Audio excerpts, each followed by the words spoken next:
No, that one would have been a lot quicker as well going through. Yeah, no, so I've not been here that long, but from what I've heard from other colleagues, there's never been anything that has been declined. Not in modern sort of social history days.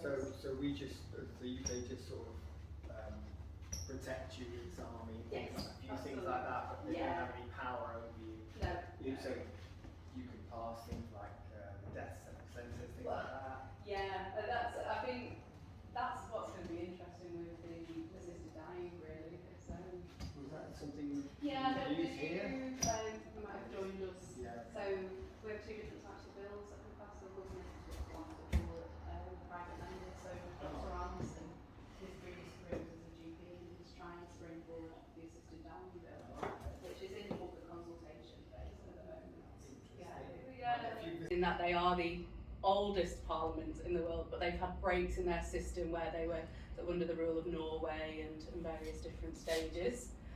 So yes, we were formed in 979 AD by the Vikings, and the word Tynwald is very similar to, again, Iceland, their word Tingvala, so it's sort of split into two, the word. So ting, Viking, Norse word ting, there is something happening, and then the wald or the vala is the actual meeting place. So for us, it's not the best image here, but on the wall here you can see this is our Tynwald Hill.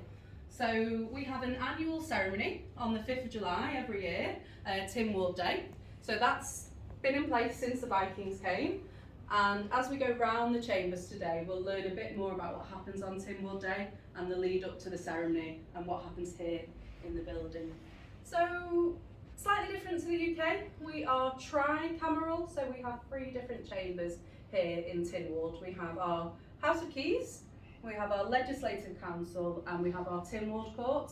And on our tour today, we'll see all 3 chambers. The building we're in, so we moved into this building in 1881. Prior to that, we would have met in Castletown. So has anyone been to Castletown yet? Yeah. Yesterday. Yeah? Did you see the old House of Keys? Yeah, we did. You did? Yeah, so that's where we used to meet, in Castletown. And we made, like I say, we made the move over here 1881. So Douglas was sort of real thriving town then, lots of tourism. So the members wanted to be where everything was going on. So they made the move across. The building itself was built in, let me just get the date right before I get it, 1855. And it was built as the Bank of Mona. So that was a subsidiary of a Glaswegian bank. Bank crashed in Glasgow, shut down here, building lay dormant for a few years, and it was perfect for what we needed, so we moved in. If you hear any local residents refer to the wedding cake building, that's the part of the building we're in today, the curve. So it looks very much like a tiered wedding cake. So a lot of the local residents affectionately call this building the wedding cake building. So that's the outside. The room we're in today, we refer to as the members' room. So we'll learn more about sittings and the different members we have in the building. But when they have breaks in their sittings, this is the room that they would come and use. They would come and have tea, coffee, decompress, go over what's just been said. We also use this room for other government departments. We'll come and do presentations, school groups will use it. So very informal room that we're in now. So I think on that note, we will head to our first. Have a seat.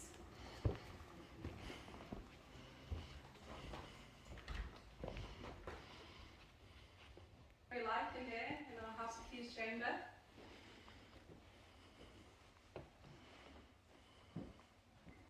Members that sit, and they are publicly elected. They sit on a 5-year term, and the way the seating arrangements is they sit by constituency. So on the Isle of Man we have 12 different constituencies, and we have 2 members per constituency. So they'll go out to their constituents with their manifestos, there'll be a vote, and then the person with the most amount of votes sits on the front seat. 2 more. Those with the second amount sit behind. Mr. Speaker always likes to joke, those who get any less than that, in the public gallery at the back, that's where you'll be sitting. Okay, and then the way it's organised in the room is alphabetical by constituency. So at the top here we have Arbury, Castletown and Maloo. So for those of you that did see the old House of Keys, Arbury, Castletown and Maloo covers that sort of area of the island. And then we span all the way round to Ramsey, which is in the north of the island. I'm not sure if anybody's visited Ramsey yet. Yeah, so up at the north.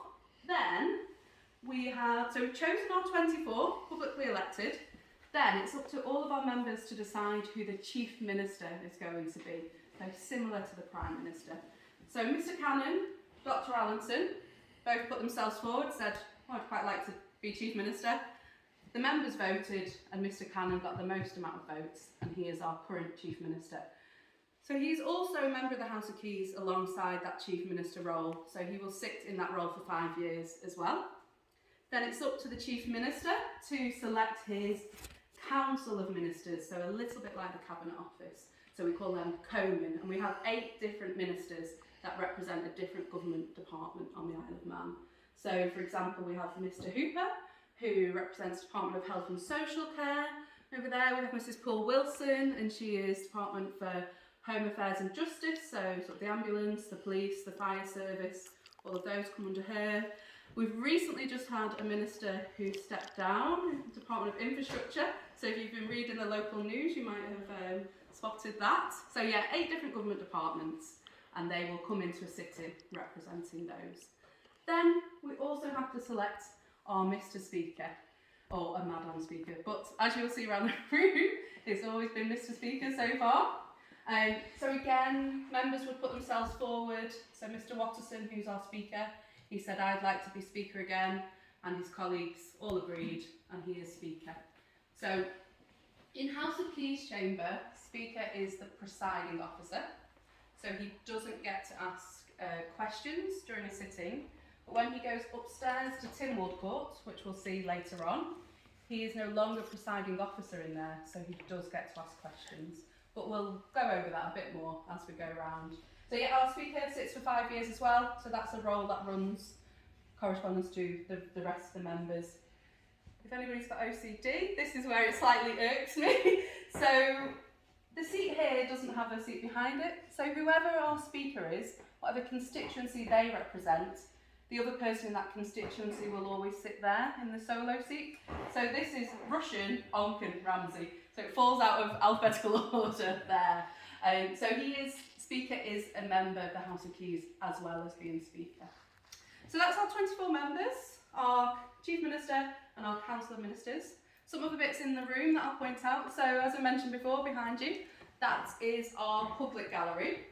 So for us here on the Isle of Man, our sittings take place on a Tuesday.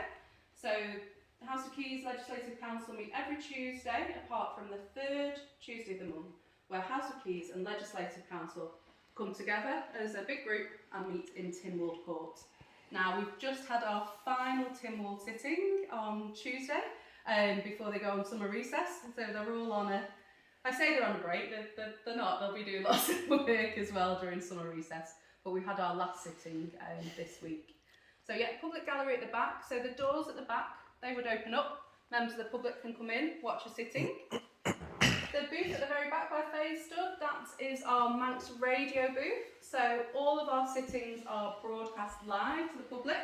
So you can go onto our website or onto the Manx radio website and you can tune in live and hear what's being said in the chambers.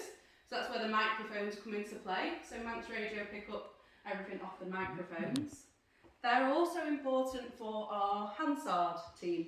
So we have our Hansard team that sits up at the back, and Hansard is a written record of everything that's said in here. So that's also picked up from the microphones. So I mentioned before we moved here in 1881, our Hansard records go back to 1887. They've all been digitised now, so they're all available on our website, which is a really great research tool if you're looking into Manx history or legislation. You can go back and see what was said at the time. On your desks, so the desks themselves, they are reclaimed primary school desks from Lapsey Primary School, so you should still be able to see where they sort of filled in the inkwell there as well. So each member gets their own desk, and then inside their desks they have a standing order book, which is sort of their rules, regulations, how they conduct themselves in the chamber. So very similar to the UK, you'll notice this chamber is colour-coded green. When we go to Legislative Council, you'll notice that's very red, and then Tynwald Court is our blue chamber. So each chamber is colour-coded, and each chamber gets given their own standing orders. So that's very much speaker's job, is to make sure everybody conducts themselves properly. There's no sort of repetition in questions, any irrelevant questions. So he'll keep a lookout for anyone that wants to answer or sort of ask a question as well. So he'll invite them to speak. Under your desk, well, say on the bottom of your desk, one side you've got a black button, and then the other side you've got a green and a red button. So the black button links up to your microphone. So if you want to have a conversation between the person next to you, you don't want it recorded for the rest of your lifetime on Hansard, you can hit them black buttons and it mutes the microphone. So you can have a discreet conversation about what you're going to have for lunch when you go on your break, or anything you want to say. Particularly important in winter, when we have got the Listen Live on downstairs in the offices where you've just been. We hear a lot of coughing, and I think, could you just press your button while you cough, please, and then we don't all have to hear that. So yes, that's what the microphones are there for. And then the other side, we mentioned the red and the green button. Those are the voting buttons. So during a sitting, there'll be a question time, there'll be motions, order paper, and they will have motions trying to be passed. So they'll go to a vote. Mr. Speaker will call a normal vote. They'll do ayes, noes, hands raised. But as we've said, there's 24 members, so sometimes it's not a clear reasoning either way. So a member can shout divide. If they shout divide, we go to an electronic vote. So the screen at the back comes on, and then the members would press their voting buttons, and it would say on the screen who's for, who's against. If it's still an equal split, then Mr. Speaker is the only one in the room who has an abstain button. So he can abstain from voting, and he would always go against the House and throw it back. So it has to be talked about again and go through different clauses again. So that would be Mr. Speaker's role. Object on Mr. Speaker's desk. There's one particular object I really like in here. Has anyone been to Cregneash? Yes. Yes. Did you see any unusual looking sheep? You did, yeah. So on the Isle of Man we have a sheep called the Lockton sheep. And they have got brown fur and 4 horns. They've got those double horns. So this would have been cast on a Lockton sheep's horns. It opens up. Any guesses to what might have gone inside there? Ink. Not ink, something drier than ink. Snuff. Snuff, yes. So this would have been a snuff box. And we mentioned before the old House of Keys. So in the old House of Keys, there was a long table in the middle. And this snuff box, you can see, it's got casters on it, it's got wheels on. I just have visions of them rolling this snuff box up and down this big long table. But it's purely decorative now. I think in the UK they can still exercise their right to have snuff in the chambers, but we don't do that in here anymore. So that's just a nice decorative piece. And we also have, in this room, we have our chaplain, Reverend Irene Cowell. So she would lead us in prayers at the start of a sitting. Our press gallery at the back. I think I've covered everybody that sits in. Oh, and our Clerk of Tynwald, very important role. So our Clerk of Tynwald oversees our offices, and he provides that administrative support to Speaker, to the members. He's here to make sure sort of that legislative speak is in order in here. Okay, around the room I mentioned we have our previous speakers. So these are the portraits that have been done. The big portrait in the middle there, that is Sir Goldie Taubman. He was Speaker of the House when we moved here in 1881. That's why he's got that big grand portrait. The Speaker's chair here was also created for Goldie Taubman. Now it used to be, this is what I've been told, when the Speaker stepped down from his role, he would have been given his chair to take away with him. But we were finding out a lot of speakers were selling their chairs afterwards, so they no longer get that. So this has been in place in 1890, Speaker's chair. So this remains firmly in place now, so nobody can go away and sell that. Another speaker that I always like to point out is Sir Charles Carrouche at the end there. So sadly passed away now, but Sir Charles Carrouche is still to this day the longest serving parliamentarian, not only on the Isle of Man, but as part of the Commonwealth regions as well. So his career spanned, I believe, 52 years. So he would have been a member of the House of Keys at one stage, Speaker, and as we go round, we'll see Sir Charles Carrouche in some other rooms as well. So Okay, any questions? Oh, I've forgotten one very important thing about what we do in House of Keys and the reason we're here. This is where a bill or a piece of legislation is first introduced in this chamber. So we have two different types of bills here on the Isle of Man. We have a private member's bill, or we have a sort of a government-sponsored bill. So a good example of a private member's bill that's happening at the moment is Dr. Allinson at the back there. So all of our members are not career politicians, they've come from all sorts of different backgrounds. So Dr. Allinson was a GP in his previous life, and he's trying to bring forward the assisted dying bill, which is obviously going to be very controversial. It's in its public consultation phase at the moment. As of the last sort of look into that, it was a 49-51 split, 51 against, I believe. So it will go through lots of different readings, clauses, hearings, before it goes to any sort of voting process. So yes, he's trying to bring that forward as a private member's bill. So he gets given leave of absence to go away and introduce that bill into the court here.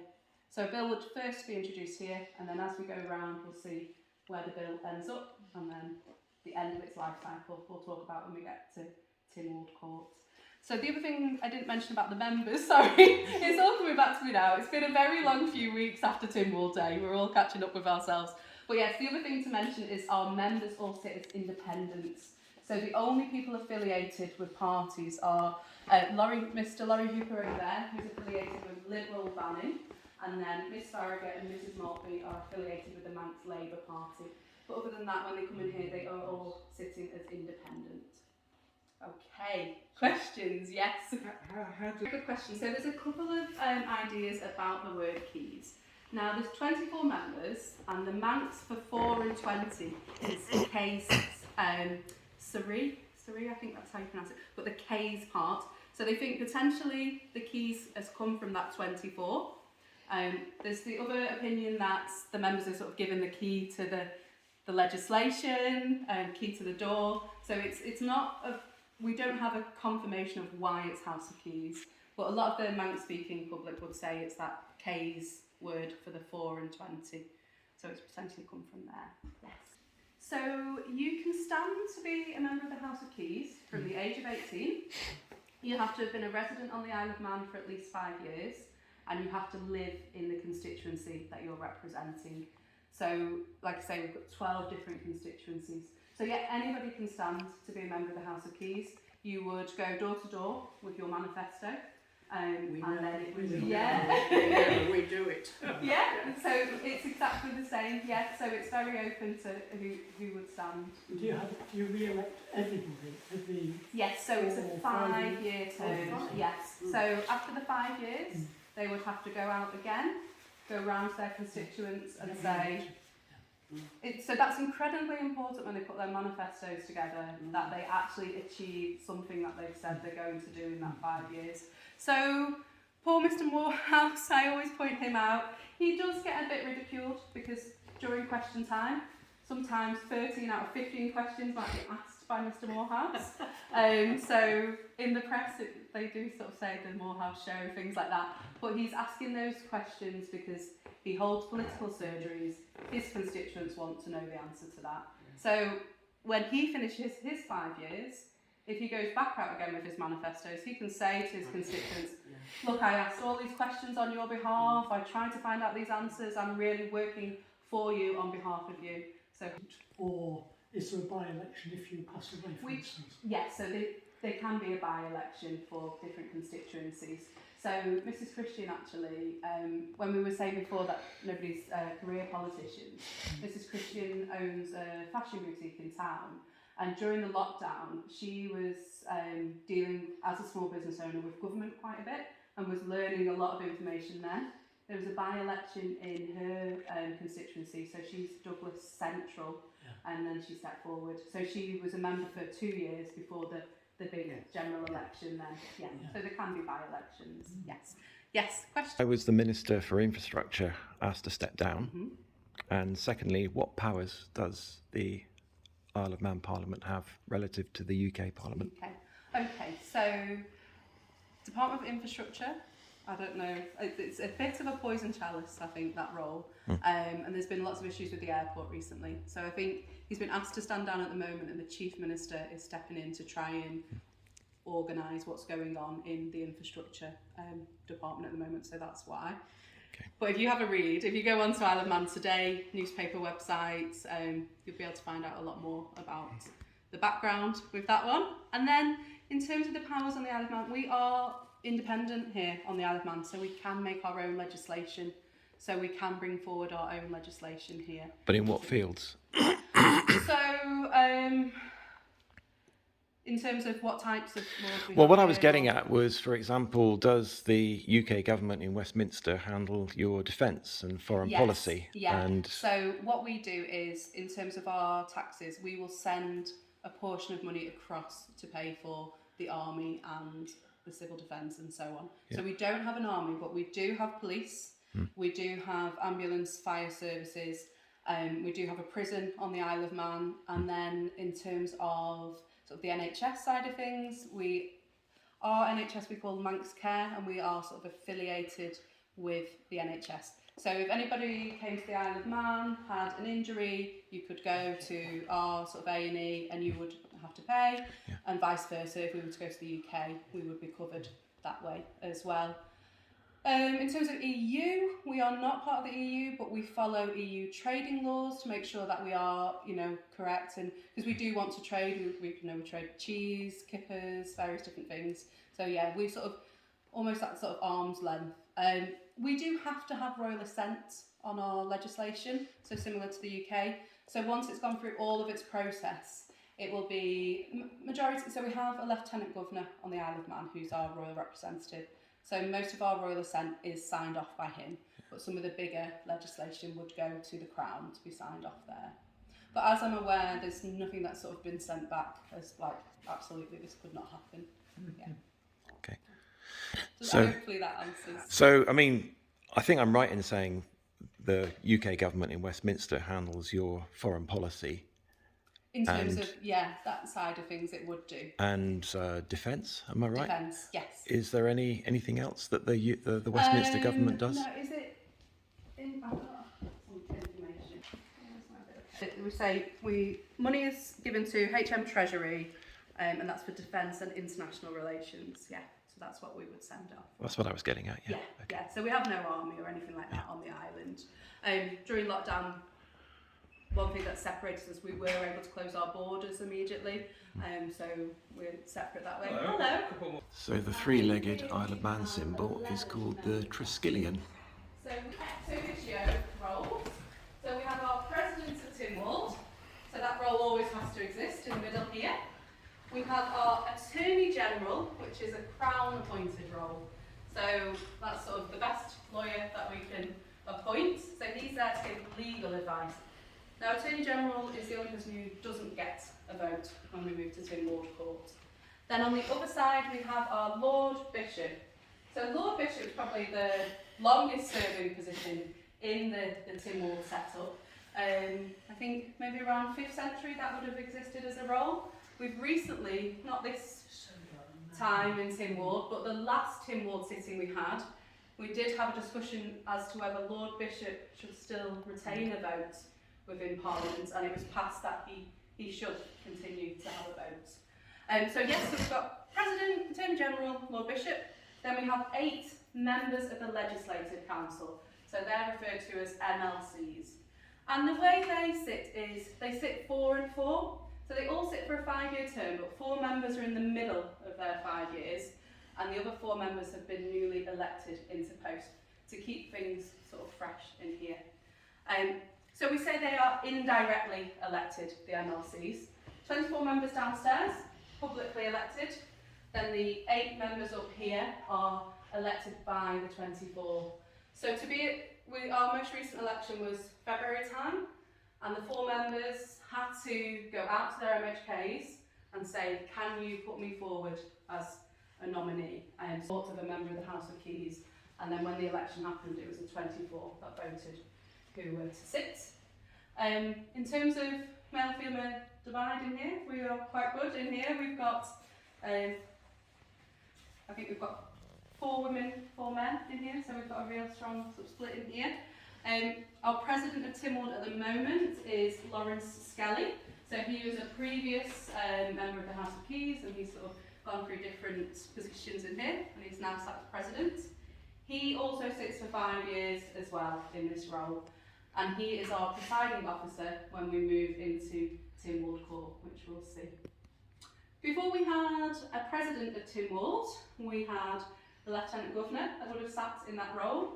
Then after Lieutenant Governor, it was President of Legislative Council, and then in the early 90s we moved to President of Tynwald as a whole.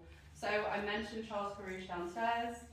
He was our very first President of Tynwald, so you can see Sir Charles Carouche on the wall there. Then a couple down we have Claire Christian, not the same one I mentioned downstairs. Claire Christian was our first and so far only female President of Tynwald, and she also happens to be the daughter of Sir Charles Carouche. So lots of family connections in Manx Parliament. There's a couple more that I'll mention actually when we get to Tynwald as well. Some of the Lieutenant Governors, one in particular that I like to give a shout out to. So we were talking about the Isle of Man being independent, and we can make our own legislation here. A good example of this is Lord Raglan. Some of you might recognise that name. Lord Raglan introduced the TT races to the Isle of Man. So road racing had been banned in the UK, and he was like, well, let's form it over here. So in 1904, it was introduced as car racing, and then in 1907, it formed into what we know it as today with motorcycles. So he was quite unliked on the Isle of Man. In World War One, he tried to put tax on flour and then ultimately bread. And the females that were left behind on the island while everyone was away at war went on strike. There was one particular Tynwald Day where there was coaches put on to transport people to Tynwald Day deliberately to get Raglan out. Somebody grabbed a big piece of earth and threw it at the back of his head. Really not a nice gentleman. He also introduced us to our national flower, which we call the cushag, but I think it translates to the ragwort. Yeah, anyone know? So the ragwort is a poisonous flower, so we leave it on that note with Lord Raglan. And I think his great-grandfather was involved in the charge of the Light Brigade as well. So that's it for facts on him. And then we moved to Sir William Fry, who was much more about social reform. And Sir William Fry, I believe, was involved when, for any of you that have been to the Manx Museum yet? Yeah? So it's 100 years of the Manx Museum at the moment, and he was quite pivotal in making sure we had a museum on the island and we were preserving Manx history for years to come. Sure, it was William Fry that said 1 hour in a book is worth so many hours in a museum. There's a big quote on the wall in the centenary exhibition up there. So I would definitely encourage you to go and take a look. But yes, he was much more well received after Raglan's reign on the island. Okay, so yeah, in here what would happen is downstairs the bills have been introduced, they've been through various different clauses, readings, then they would come up here to what we refer to as sort of the scrutiny chamber, the delay chamber. And again, they would go through clauses and readings up here before they're sent for their final vote in Tynwald. So yeah, they scrutinise them in here, and again, they're not voting, but they're just sort of delaying the process up here. We also have lots of committees that take place in here. So we have our Public Accounts Committee. We've had some recent ones, such as the Manx Footpath Committee. So they'll do oral evidence hearings in here. So we'll have a few members that sit this side, and then somebody will be sort of brought in to give evidence. What else do they do in here? So the committees. Sittings are on a Tuesday in here, similar to downstairs as well. And then we also have our Hansard team at the back, and it is open to the public as well. So members of the public could come in and watch Legislative Council sitting as well. Okay, so that's sort of Legislative Council in a very, very small nutshell. The last sitting. So we've carried on. So we've recently just changed the timings of sittings. So now they meet at 10 AM. So they'll start the sitting at 10. They'll have their first break at 12:30. They'll come back in at 1:30. They'll have a tea break around 4 o'clock, depending on how questions are going. And then they'll come back in and then they'll sit till no later than 8 p.m. now. Then this time around, so we sat on the Tuesday till 8 p.m. They came back in on the Wednesday and sat again till the end of the day. There's one of these drawers here shows just how late some members have sat previously. So somebody's listed all the times that they've sat till, and in one of them it says 11:39, so they've just sat till nearly midnight on that one. So yes, this is a chamber where a bill will end its life cycle, and this is also where our budget is discussed in here. So I will show you what a bill will end up looking like. Somebody asked me the question a couple of weeks ago, is it printed on vellum? I thought, well, that's a very interesting question, and yes, it is printed on vellum paper. This is the Treasure Act of 2017. Now this was brought in to replace the Treasure Trove Act of 1586. So a lot of our bills will be updates to old bills as well. So we have a lot of those that are coming through chambers. So the Treasure Trove Act and the Treasure Act now is in place if you are out with your metal detector and you've found anything, then you can bring it forward and declare it as treasure. So treasure on the Isle of Man is anything that has historical significance, any objects with at least 10% precious metal content, and any gold or silver objects of a prehistoric date. So I mentioned the museum before. I'm not on any sort of commission with the museum, it's free to enter. But if you go to the museum, they've got a really brilliant Viking gallery and Bronze Age gallery, and a really good example of the Treasure Act. Did anyone see the Susan Calman programme on Channel 5 recently? No, nobody. No, yeah, she did. So she met one of our metal detectorists on the beach in Peel, and that's the same lady that had found all these beautiful Bronze Age finds. So she went through the process. They had a coroner's inquest review. It was declared treasure. She received a finder's fee. The landowner received a landowner's fee. And now the items are under the care of the Manx Museum National Trust because they have extreme historical significance on the island. So yes, that's the Treasure Act. So the bill, been introduced downstairs, been scrutinised, it's voted on in here, and it's had the majority amount of people vote. So they all sign it, approve it, and then it goes off for royal assent. So it will be signed, like I say, by the Lieutenant Governor or sent to the Crown for its royal assent. Then, we talked about Tynwald Day, 5th of July every year. So on Tynwald Day, that's when we promulgate any acts that have been passed within sort of the last 18 months. So promulgation is reading of an act in public. So this year we only had 4 acts that were promulgated on Tynwald Day. So for those of you that may have seen Tynwald Hill, you'll see one side, Tynwald Hill, the other side, the Royal Chapel. So on a Tynwald Day, we will all head to the processional way, which is in the middle of the hill and the chapel. We'll wait for the Lieutenant Governor to arrive. We'll do a minute silence, he'll lay a wreath, and then we'll have a service in the chapel. Then we will all head to Tynwald Hill, and it's very much those in importance. It's at the top, and then it filters down to the bottom. So Lieutenant Governor and President would be at the top of the hill, and the bills would be read out. And they're read out in Manx and in English. So that's the heading, the title of the bill, and then just a very short subheading, not the entire thing. Yes, that would have taken quite a while. So we talked about Viking traditions, and Tynwald Day is where we see a lot of those Viking traditions still take place to this day. So one of the things that happens during a Tynwald Day sitting is our deemsters are at sort of the base of the hill, and they will announce that they are fencing the court. So that's very much these days a verbal announcement.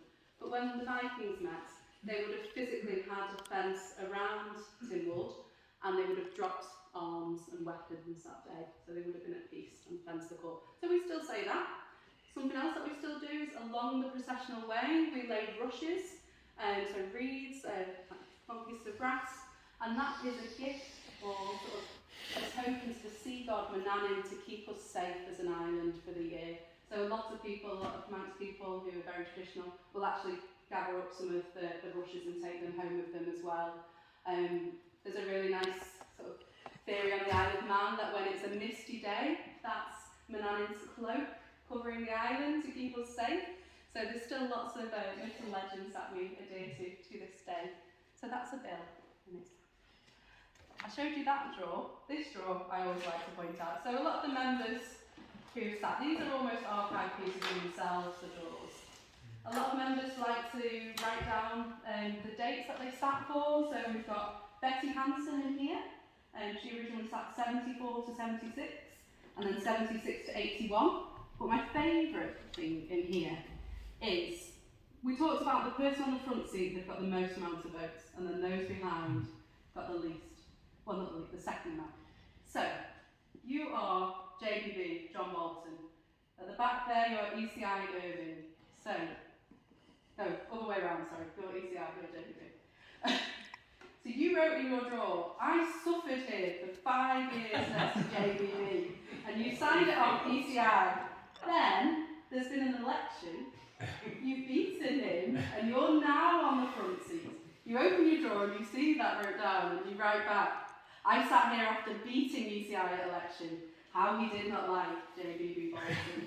So you've had your sort of comeuppance there. But we say to the students, we go to school groups in as well, and we say, don't go back and write in your drawers at school. But they're nice, they're really nice pieces, because you can see you sat there, and we talked about the family connections before. So where you're sat there is Mrs Maltby's seat, and she was new to Manx Parliament in 2021, first time ever as an MHK. She comes up to Tim Ward, slightly nervous, first ever Tim Ward, opens her drawer and sees her dad's name in that drawer. And she said that was just really nice, and like sort of a bit more of a support there as she opened her drawer. Okay, something else I will point out in here. So at the beginning of the sitting on a Tuesday, all the members of the House of Keys will be sat, Legislative Council coming through the back door, and either a messenger or Steve, who just brought in a couple, he would bang on the door and say, please be upstanding for the President of Tim Ward. Everybody would stand up, President would come in, and we would bring the Sword of State in. So our Sword of State would be laid on the table here, pointed end, facing the door, in case anyone tries to storm the court, they would impale themselves on the sword. The sword is a really interesting object itself. It's sort of 13th century, we estimate, and we believe it's one of the earliest objects to depict the three leg symbol as well, to show the three legs. So we believe there's 3 swords in existence. The one we use, that has to be in play for Tynwald sitting, comes with us to Tynwald Day as well, and we have a sword bearer who stands at the top of Tynwald Hill, holding the sword. The Manx Museum have a sword of state that's on display, and then the third one we believe was created for the Duke of Atholl when he was on the island, so you can see the Duke of Atholl on the window there, and then that would have gone back with the Atholl family, and the Atholl archivists, historians don't know where this sword is, so effectively we have a missing sword of state, which perhaps was just melted down to make something else that they needed. Okay, so yes, that's the Sword of State. We do have a replica Sword of State downstairs, so where our reception desk is, across from there there's a small bench, and on the wall at the side we have a replica one. So you're welcome to stay after the tour and have a look at that. Okay, what else have we not talked about? In 1979 we had our Millennium Year. So the chair that we saw in Legislative Council was a gift from our Australian friends.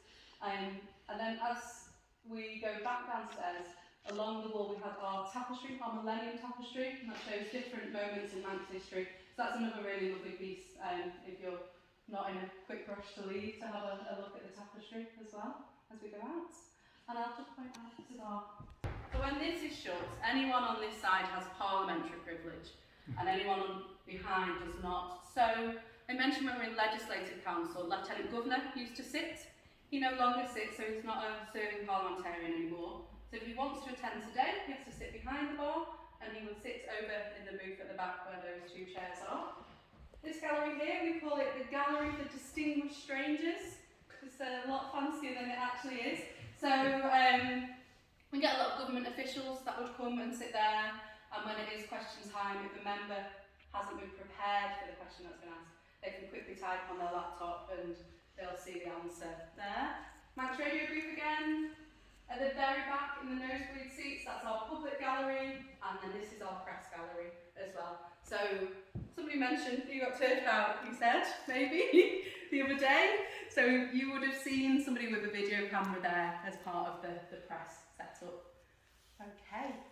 I think that, so we have down in our offices, we have the files of the different constituencies, the addresses and who can Because in the UK that's a local government function. Yes. whereas It might be commissioners or We do parish have different commissioners. commissioners, so we have Douglas Town commissioners, Ramsey commissioners. So the commissioners would look after those sort of low scale things like bins in particular. That's always a contentious issue, bins. The constituency I'm in, they've just changed to once a fortnight instead of weekly. So yes, commissioners very much responsible for things on the Isle of Man. Positions are salaried, are they? Or Yes, it's a salaried role. So there would be an initial salary for just being a member of the House of Keys.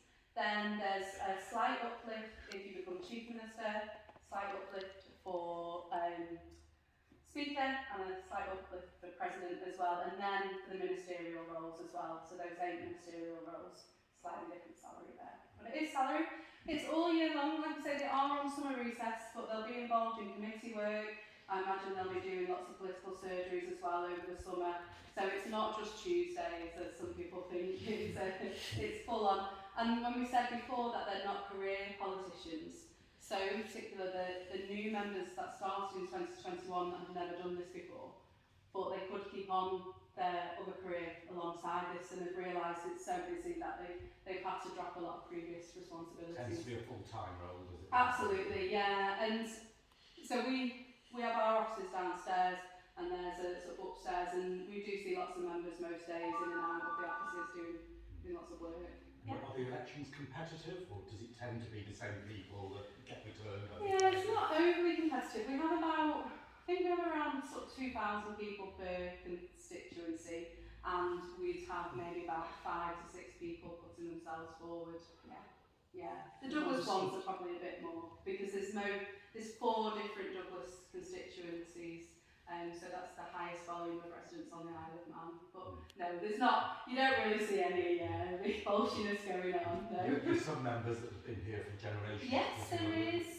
So Speaker is on his 2nd term as Speaker. So he's already done his 5 years, he's on his next 5 years. But he's done 5 years previous as a member of the House of Keys. He's probably one of the youngest speakers we've got. I think he's 43, 44, so he's still relatively young in sort of parliamentary career.